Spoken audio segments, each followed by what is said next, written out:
As things stand, property taxes are about to go through the roof in Colorado. If you're a homeowner and you didn't already know this, you'll find out soon enough when you get your 2023 notice of valuation from your county assessor later this month.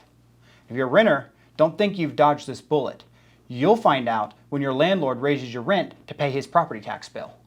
Now, what your landlord and county assessor won't tell you is how in 2021, citizens tried to prevent this huge tax increase, and state legislators killed that effort.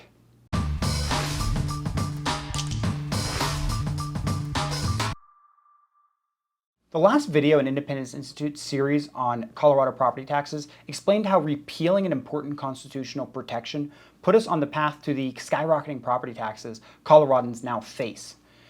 Well, if you missed that video, I actually recommend you go back and watch that first. The link will be in the description. And if you don't understand how Colorado property taxes work generally, you can watch our explainer video. It'll go over key terms and concepts. The link for that will be in the description as well. Now, in this video, the second in this series, I describe how Coloradans tried to protect themselves from exorbitant property tax bills after the constitutional protection was repealed that would have kept property taxes low. Then I'll explain how state legislators stabbed Coloradans in the back to ensure Colorado property taxes would stay high, all while telling you they reduced your property taxes. After Coloradans agreed to repeal the Gallagher Amendment in 2020, it quickly became clear that politicians hadn't been honest with us. Its repeal meant higher taxes on our homes. So citizens petitioned to put a property tax cut on the ballot in 2021. The idea was simple. Under Gallagher, assessment rates would have automatically dropped to about 6% to prevent increases in property taxes. With it gone, assessment rates stayed at 7.15%, which meant that as your home's value rose, your property taxes would rise. So the citizen initiative proposed simply to split the difference and set the assessment rate at about 6.5%. Now, this would have allowed property taxes to continue to rise, just at a slower pace. The initiative succeeded, which meant that Proposition 120 was going to appear on the ballot in November, but before voters had a chance to vote on it, state legislators intervened to make sure the initiative died. Now, stick with me here because this is where things get really, really devious. In 2020, politicians convinced Coloradans to repeal the Gallagher Amendment. But because of how they accomplished that, homeowners didn't realize that meant their property taxes would increase, and renters didn't realize it meant their rents would go up. So it kind of put politicians in a difficult spot. On the one hand, they were salivating over all these new tax revenues, and they didn't want a citizen ballot measure to mess that up. But on the other hand, they were worried about the political consequences coming their way once Coloradans got those property tax bills in the mail. So they came up with a very clever plan. The citizen ballot measure, Proposition 120, asked voters if they wanted to reduce residential assessment rates to 6.5%. To make sure that never happened, the legislature passed Senate Bill 21-293, which redefined what Proposition 121 called residential to include only multifamily residential properties, not regular single-family homes. So when voters got their voter information booklet and their ballot in the mail for the November election, they saw that Proposition 120 would only help owners of duplexes and triplexes and apartment buildings.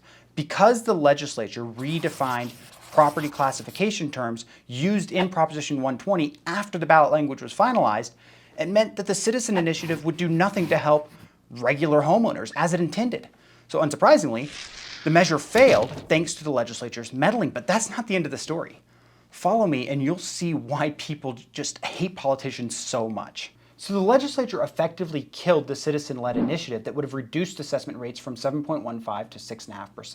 Now keep in mind, that's still only half of the reduction that we would have seen under Gallagher. Then in the same bill, the legislature reduced the assessment rate from 7.15 to 6.95%. That's hardly any kind of a penance of a tax reduction at all. I mean, it almost seems silly to even do it. But here's the thing. Helping you wasn't the point. You see, the politicians didn't want to give up any of the tax revenues they got from repealing Gallagher at all. By reducing the rate a little bit, they gave up about 20% of it because they were worried about the political consequences of rising property taxes. So they did just enough to be able to tell you they were helping. Now, the politicians who put us in this mess, they would have you believe that your property taxes are about to rise simply because your home value went up. But if you watched my last video, you know that's not what happened. Politicians put this property tax crisis in motion by repealing the Gallagher Amendment. Now here's the truth. Because politicians repealed Gallagher, your property taxes are set to rise dramatically.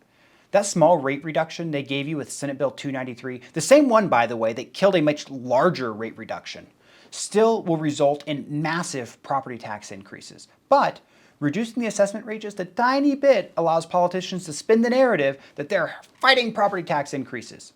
Never mind that they're the cause of your pain. It's the classic arsonist is a firefighter, and the media was glad to carry their water.